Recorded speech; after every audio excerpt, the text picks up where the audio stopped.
우리 같이 한 목소리로 함께 읽겠습니다. 가슴 속의 지혜는 누가 준 것이냐? 수탉에게 슬기를 준 자가 누구냐? 누가 지혜로 구름의 수를 세겠느냐? 누가 하늘의 물주머니를 기울이겠느냐? 티끌이 덩어리를 이루며 흙덩이가 서로 붙게 하겠느냐? 아멘. 하나님의 지혜와 총명을 구하라 라는 제목으로 말씀의 은혜를 나누겠습니다. 하나님의 지혜와 총명을 얻어라. 앞에서 여호와 하나님께서 하나님의 그 절대적인 권능이 어떤 것인지를 쭉 가르쳐 주셨습니다. 그리고 욥 스스로 만족하였던 자신의 완전성, 그것이 얼마나 하나님의 완전성에 비하면 그것이 얼마나 미력한 것인가.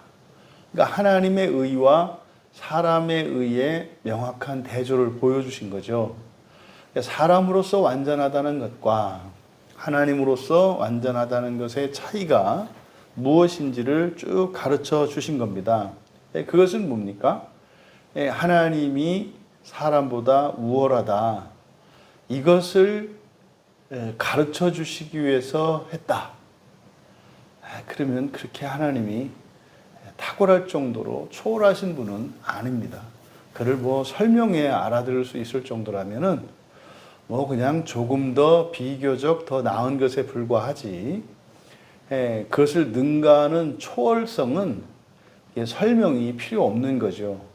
이제 성경에서 하나님의 어떠하심에 대해서 이렇게 진술하는 내용들이 나오는데 그럴 때마다 거기서 하나님은 이렇게 위대하시다. 우리는 이렇게 작다. 그러니까 이런 식으로 성경을 해석해서는 안 되는 겁니다.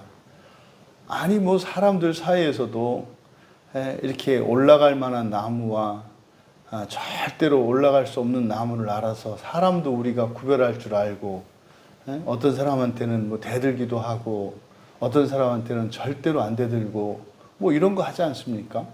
하나님이 그 위대하심과 전능하심이 설명이 돼야 되고 설득되어야 할까요? 사람은 전적으로 타락했기 때문에 죄 가운데 있어서 뭣도 모르고 이러니까 몰라서 가르쳐 준다. 그거는 초월성이 아니에요. 예수님을 믿느냐 안 믿느냐, 그 사람이 의로운 사람이냐 죄인이냐 이것과 상관없이 해가 높다는 것을 누구는 알고 누구는 모릅니까? 그 말도 안 되는 소리죠. 그러니까 성경에서 이렇게 하나님의 권능에 대해서 진술할 때, 그러니까 예수님께서 지상에서 그리스도의 사역을 하실 때 늘 하시는 말씀이 내가 이렇게 한 거를 얘기하지 마라. 왜? 오해되기 때문이거든요.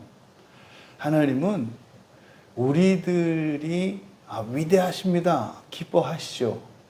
근데 하나님이 위대한 분이시라는 것을, 주님이 위대한 분이시라는 것을 절대로 스스로 입증하려 하시지 않으신단 말이에요. 하나님께서 펼치셨던, 예수님께서 펼치셨던 그런 이적의 사역들이라고 하는 것은 예수님의 하나님 되심을 입증하시려고 한 것이 아니라 긍휼히 여기시는 그 마음이었을 뿐이에요. 구원하시고자 하신 것이지 예수님이 절대로 자신을 높이려고 하신 것이 아니다. 여기서도 마찬가지입니다. 앞에서 쭉 열거하였던 이런 내용들, 하나님의 그런 권능과 영광을 성경에 계시가 되어 있을 때 그것은 우리에게 소망의 말씀으로 주시는 거지, 우리와 상관이 없는 절대적 타자로서의 초월하시는 그 하나님에게 있는 그것을 알라고 하신 것이 아니다 이 말이에요. 그것은 우리의 소망의 말씀인 거죠. 그렇다면 지금까지 앞에서 말씀하셨던 이러한 내용들, 이것이 사실 어떻게 그러면 우리에게 무한한 차이가 있어요. 그래서 사람으로서는 도저히 할 수 없는 일들을 하시는 하나님. 근데 그것을 우리가 할 수 있게 될 것이라고 말씀하시는 부활의 소망. 그러면 현재로서는 도저히 불가능한 그것이 어떻게 확실하게 그렇게 될 수가 있는가?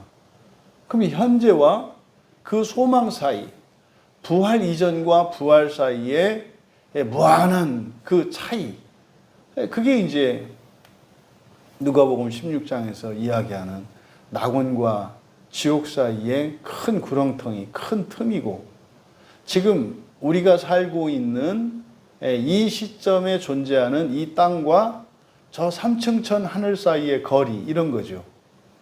그러면은 그냥 여기에 그냥 있다가 뭐 마지막 순간에 그냥 훅 하고 순간이동 되는 것인가? 그렇지 않단 말이에요. 올라가는 거예요. 이렇게 올라가는 겁니다. 주님이 계신 그 나라를 향하여 우리는 올라가는 거예요. 올라가는 삶이죠. 올라가는 삶. 그래서 우리는 지상을 살아가는 동안 예수님이 승천하셔서 계신 그곳을 향해서 올라가는 삶을 살아야 돼요. 이게 이제 우리가 은혜 가운데 있다. 또 내려가면은 은혜가 떨어졌다. 시험 들었다. 이렇게 얘기를 하는 거죠.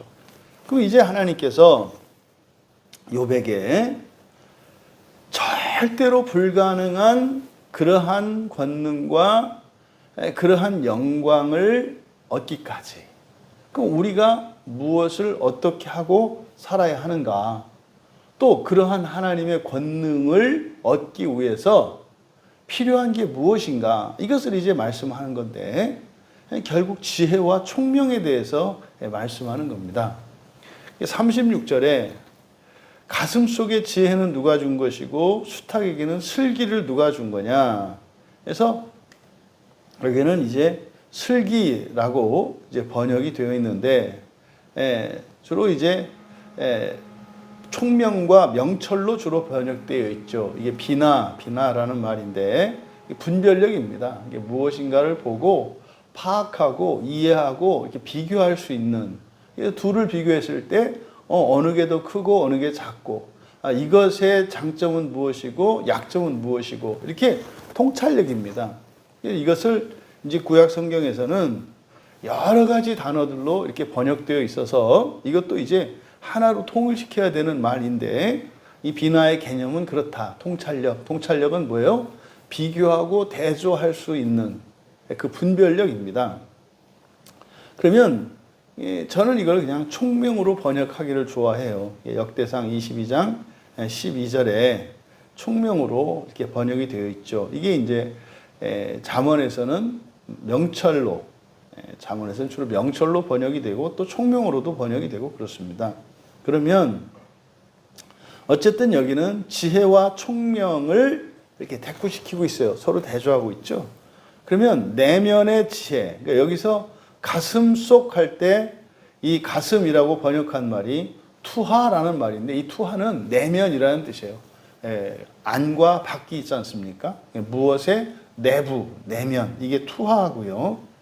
뒤에 이제 수탉에게 슬기를 준 자, 이제 수탉이라고, 이거는 그냥 이제 여러 가지 이제 학설에 따라서 이렇게 번역을 한 건데, 이 단어는 사실 뭐 정확히 알 수가 없어요.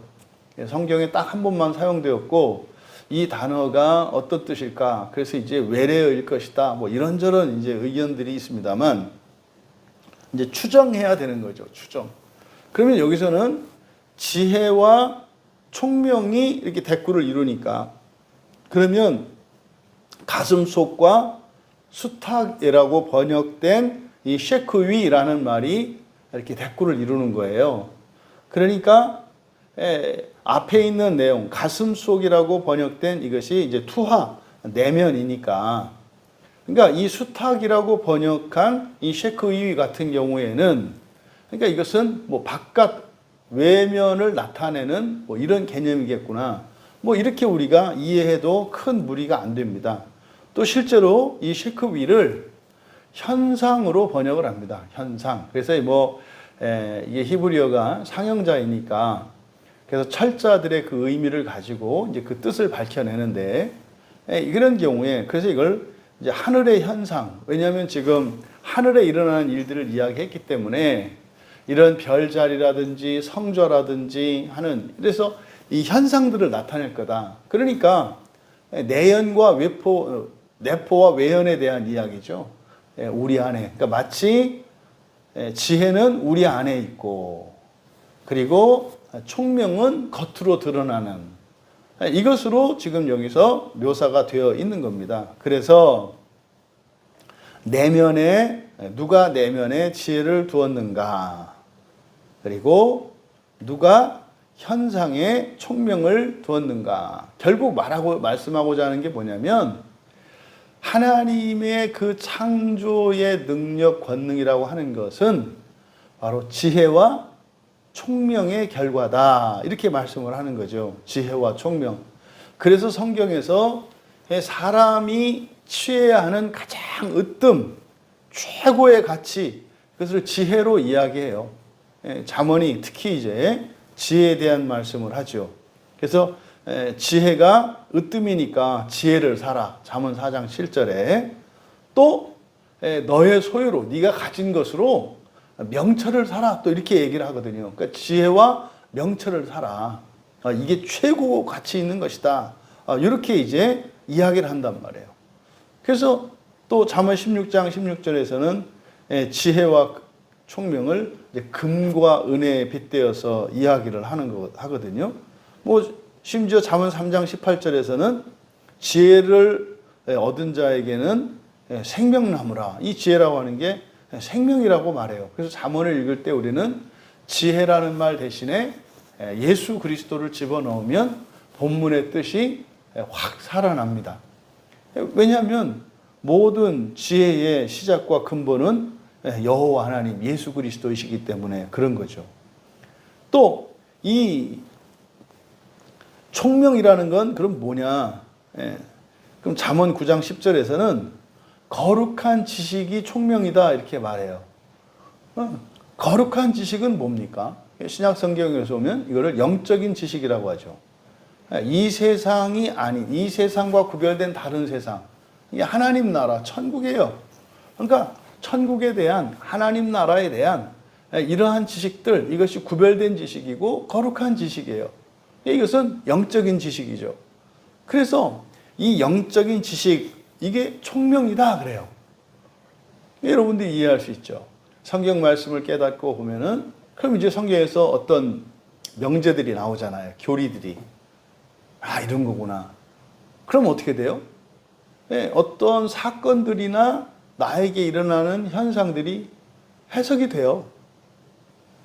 지금 요즘에 이제 제가 새롭게 알게 된 어떤 미국에 계시는 어떤 분이 계시는데, 그분이 96년에 이제 책을 쓰셨다는데 그 책은 이제 없어요. 시중에 절판이 돼서. 그래서 최근에 이제, 최근도 아니죠. 16년도에 보니까 책을 한 권 더 내셔가지고 이제 오래전에 썼던 거라서 사람들에게 잘 안 알려주고 있어서 좀 보완해서 이제 그동안 쓰셨던 책을 쓰셨다. 우리 교회에서 하는 얘기를 그 문제의식을 대부분 다 갖고 계세요. 대부분. 그러니까 그런데 이제 이분의 한계점이 뭐냐면 무천년적 그 종말관을 갖고 계세요.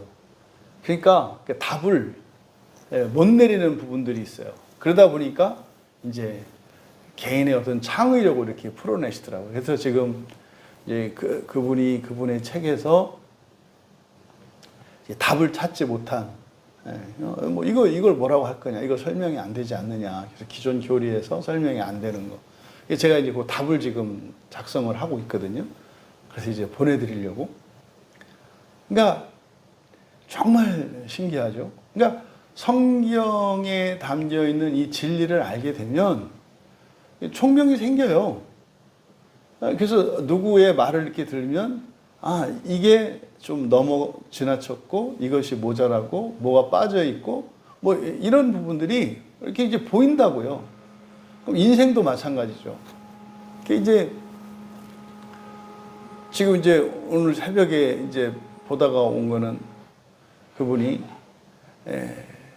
악한 자의 형통과 의로운 자의 고난에 대해서 이분이 답을 못 냈더라고요. 또 이게 또 우리 또 전문 아닙니까? 예, 그걸 이제 쭉 풀어줬죠. 왜 의로운 자들이 왜 예배 드리러 오다가 교통사고로 죽는가? 예? 그 철호라는 아이가 그렇게 교회 옆으로 오고 싶어가지고 남편을 저러고 졸라가지고 교회 옆으로 이사 왔는데 드디어 이사 오자마자 수요 저녁 기도회를 기쁜 마음으로 아들을 데리고 왔는데 은혜 많이 받고 돌아가다가 어떻게 횡단보도에서 그 아들을 그 신호 위반하는 택시에 치여서 그 자리에서 목숨을 잃느냐 말이에요. 이런 문제들이죠. 또 아주 거짓말하고 사기쟁이고 아주 못된 사람들인데 뭐 그냥 떵떵거리면서 막 그렇게 살아요. 이런 일이 왜 일어나는 거냐는 거예요. 답을 이제 못 찾으시는. 여러분 아시죠? 왜 그런지 아시죠? 하나님이 오래 참으시기 때문에 그래요. 오래 참으시기 때문에. 몰라서 불의하셔서가 아니라 오래 참으셔서. 왜요?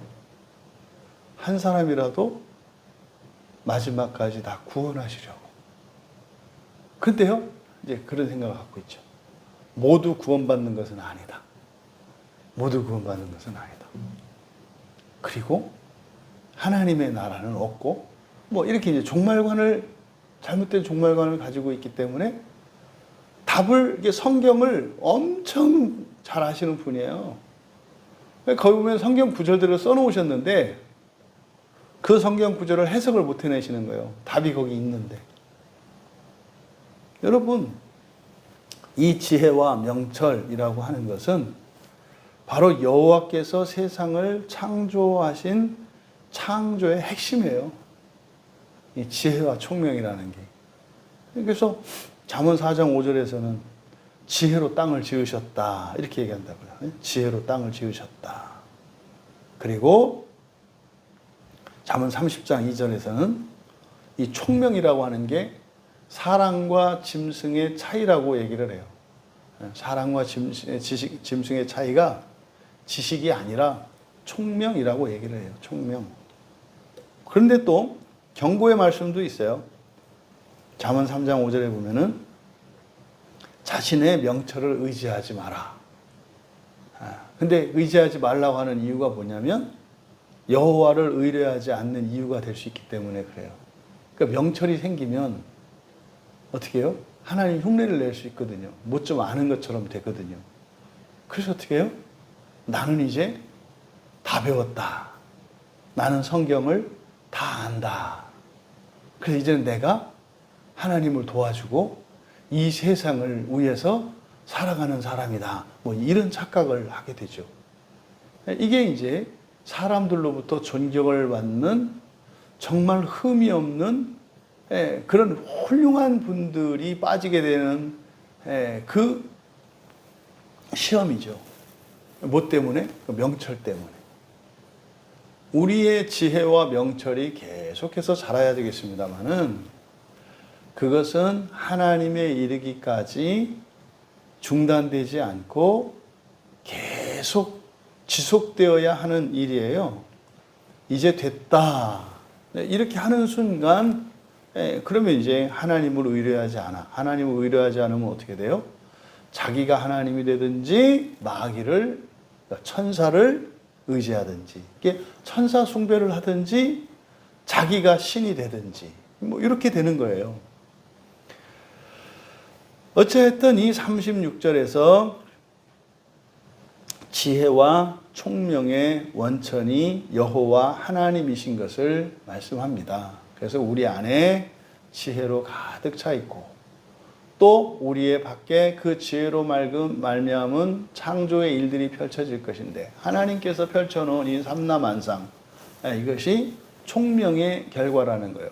하나님 안에 있는 지혜에서 나온 총명에 의해서 이렇게 구현이 된다는 거죠. 그래서 현상에게 슬기를 줬다, 총명을 줬다 이렇게 말씀하고 내면에 지혜를 두셨다 이렇게 말씀한 거예요. 그리고 37절에 누가 지혜로 구름의 수를 세겠느냐? 누가 하늘의 물주머니를 기울이겠느냐? 이거 뭐겠어요? 그래서 이제 사람의 지혜에 대해서 이야기할 거죠. 사람에게도 하나님의 형상을 따라 지으셨기 때문에 사람에게 이 지혜와 총명이 있어요. 기본적인 지혜와 총명. 이것이 사람들의 우열의 기준이 됩니다. 그런데 사람의 지혜와 총명이라는 것은 한계가 있어요. 그 이상 다다르지 못한다고요. 이것이 잠언에서 경고한 거죠. 여호와를 의뢰하지 않고 자신의 지혜와 자신의 총명을 뽐내는 순간 이건 배도하는 게 되고 우상 숭배에 빠지는 것이고 자기를 신격화하는 게 돼요. 이렇게 되는 사람들이 이제 이런 사이비 이단 이런 사람들이 되잖아요. 그러니까 바로 구름의 수를 세고 물주머니를 내고 이 얘기는 꼭 창세기 2장 5절에 여호와 하나님이 땅에 비를 내리지 아니하셨고 땅을 갈 사람도 없었으므로 들에는 초목이 아직 없었고 밭에는 채소가 나지 아니하였으며 앞에서 이미 여호와께서 말씀하신 이 계시가 창세기 2장의 그 새 창조에 대한 계시를 생각나게 했기 때문에 여기서도 이 비와 관련해서 이야기하신 것. 이것은 바로 사람의 지혜가 하나님의 지혜에 미치지 못한다는 것을 이제 확실히 말씀하신 거죠. 그러니까 욥 네가 사람 가운데서는 가장 지혜로운 자요 총명한 자일지라도 그것으로 네가 만족할 사람이 아니야. 너는 내 아들이야. 너는 내 아들이야. 이 세상을 완전하게 재창조해야 되는 그 거룩한 사명, 그 영광이 너에게 주어져 있어. 넌 거기서 만족하면 안 돼. 이렇게 말씀을 하시는 거죠. 그리고 38절에 티끌이 덩어리를 이루며 흙덩이가 서로 붙게 하겠느냐. 이게요, 참 재밌어요. 여기 티끌이라고 번역한 단어가 아파르거든요. 이 아파르가 창세기 2장 7절에서 이제 창세기 2장의 새 창조의 사람을 만들 때 그때 이 아파르가 나와요. 이제 우리말 성경에는 땅의 흙으로 사람을 지으셨다 이렇게 돼 있죠. 아파르로 지으시고 이게 창세기 2장의 새 창조 인간이거든요. 이게 이제 우리가 거듭났다. 바로 창세기 2장 7절이 거듭난 사람에 대한 구약의 본문이거든요. 그러니까 흙으로 사람을 지으시고 이거를 뭐라고 한 거예요? 흙으로 덩어리를 이룰 때, 이루며가 아니라 이룰 때 이렇게 됩니다. 흙이 덩어리를 이룰 때. 그러면 흙덩이는 뭐겠어요? 티끌로 이렇게 덩어리가 됐으면 이게 아담이에요, 아담. 그걸 흙덩이라고 한 거죠. 이 흙덩이 4개분은 바로 창조된 사람을 나타내요. 그런데 서로 붙게 하겠느냐. 여기서 붙는다라고 하는 말이 다바크라는 말이에요. 이 다바크는 본드로 이렇게 반죽을 하나 한다는 이런 뜻이 아니라 이 다바크가 창세기 2장 24절에서 남자가 부모를 떠나 그의 아내와 합하여 둘이 한 몸을 이룰지라. 한 몸을 이룬다 할 때 이게 다바크예요. 그러니까 바로 여기 38절의 내용은 창세기 2장에 새로 창조된 새 창조된 사람과 이씨와 이샤로 지으시고 둘이 한 놈이 되어 연합하게 하신 그 내용이 이 38절의 내용이에요. 그러니까 이것을 그대로 풀어서 하면 그런 거죠. 어떻게 흙으로 사람을 만들고 또 흙에서 만들어진 사람과 사람이 어떻게 둘이 한 몸이 될 수 있겠는가? 불가능하다는 거죠. 여러분, 이 사람들은 성경을 안 믿죠. 그렇게 남자와 여자가, 이씨와 이샤가 신앙 안에서 만나서 부부가 되었을 때 둘이 한 몸이 된다는 것을 믿지 않아요. 왜요? 그러니까 지금 여호와 하나님께서도 어떻게 누가 그렇게 할 수 있겠는가? 말이 안 되죠. 어떻게 완전한 독립적인 인격체인데 둘이 한 몸이 되냐고요. 이게 신비라니까요. 여러분, 둘이 한 몸이 안 되는데 수백, 수천, 수만, 수십만, 수억, 수천억, 수조에 이르는 모든 인류가 어떻게 하나가 될까요? 둘이 하나 되는 것도 믿지 않는데 이 세상의 모든 사람이 예수 그리스도의 지체가 되어서 한 몸을 이룬다는 것을 어떻게 믿겠냐고요. 그래서 이 가족 관계에서 이 부모 자식이라고 하는 것은요, 놀라운 신비예요. 그래서 바울 사도가 에베소서 5장 31절, 32절 여기서 이걸 뭐라 그래요? 신비라 그러잖아요. 신비라고. 둘이 만나 부부가 되어서 한 몸을 이루는 이게 신비라고. 이건 무슨 얘기예요? 이 땅의 모든 사람들이 한 몸을 이루어 예수 그리스도가 되는 이 신비를 나타내는 거라고요. 이것이 하나님의 지혜와 총명이다. 하나님의 지혜와 총명이다. 여러분, 사람은 창조해야 할 사명을 갖고 있기 때문에 반드시 갖춰야 하는 것이 하나님의 지혜와 총명입니다. 그러니까요, 종말론과 연결 짓자면 우리가 부활하는 순간에 사실은 완전해지는 것이 이제 존재론적으로는 사람의 아들이 하나님의 아들이 돼서 신이 되는 겁니다만, 그 존재적인 그 차이, 질적인 차이가 뭐라고 여기서 말씀하시는 거예요? 지혜와 총명이다. 사람의 지혜와 총명을 가지고 있던 이가 하나님의 지혜와 총명을 가지게 된다. 이게 뭡니까? 이게 누수의 변화의 핵심인 거죠. 지성의 변화의 핵심이 바로 사람의 지혜가 하나님의 지혜로, 사람의 총명이 하나님의 총명에 이르게 되는 것을 말하죠. 그런데 이 지혜와 총명이라는 것은 어떻다? 누가 두었는가? 누가 주었는가? 36절에서. 지혜와 총명은 어떻게 하는 거다? 하나님이 주시는 거다. 하나님이 주시는 거다. 그래서 우리는 어떻게 해야 된다? 하나님의 지혜와 총명을 구해야 한다. 구해야 한다. 그러면 어떻게 구한다? 지혜와 총명을 담아놓은 이 성경을 통해서 하나님의 지혜와 총명을 얻어라. 이 하나님의 지혜와 총명은 뭐다? 이 세상을 살아가는 데 쓰는 사람의 지혜와 총명과 구별된다. 거룩한 지식이다. 그건 뭐다? 하늘에 있는 이 우주를 재창조하는 데 필요한 지혜와 총명이다. 그러면 이 지혜와 총명을 가지시려면 여러분들이 일단 세계관이 우주적인 세계관으로 넓혀지셔야 돼요.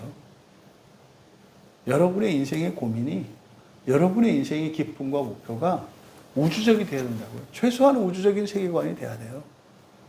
거기서 더 나아가 하나님 나라에 여러분의 세계관이 가 있어야죠. 그랬을 때 그 지혜와 총명이 참으로 하나님의 지혜와 총명인 것을 알 수 있어요. 여러분들이 한 번쯤은 하나님 나라에 대해서, 우주에 대해서, 좁혀서 온 세상에 대해서, 또 이 지구의 과거와 미래에 대해서 이런 고민이 있어야 한다는 거죠. 성경은 자칫 잘못하면 성경에서 사람의 지혜와 사람의 총명을 얻으려고 하면 오히려 그것 때문에 하나님을 의지하지 않게 될 수 있다고 잠언에서 경고하고 있잖아요.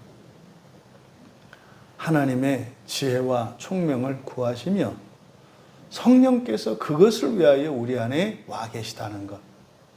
그래서 여러분 안에 일어나는 이런 본성의 변화가, 그 본성의 변화의 핵심이 지혜와 총명인 것을 깨달으시고 구하고 얻는 우리 모두 되시기를 주님의 이름으로 축원합니다. 존귀하신 하나님, 이 세상을 살아가는 동안은 사람의 지혜와 총명이 필요하고 하나님이 창조하신 것처럼 저희들이 창조하기 위해서는 하나님의 지혜와 총명이 필요한 것을 믿습니다. 하나님의 지혜와 총명 속에는 사람의 모든 지혜와 총명이 들어 있어 따로 구할 것이 아니요 하나님의 지혜와 총명을 구해야 하는 것임을 다시 한번 깨닫고 믿으며 감사하며 하나님께 구하오니 사랑하는 우리 지체들 모두에게 하나님의 지혜와 총명이 구할 때마다 채워주시는 하나님의 은혜로 함께하여 주시옵소서. 감사하며 예수님의 이름으로 기도하옵나이다.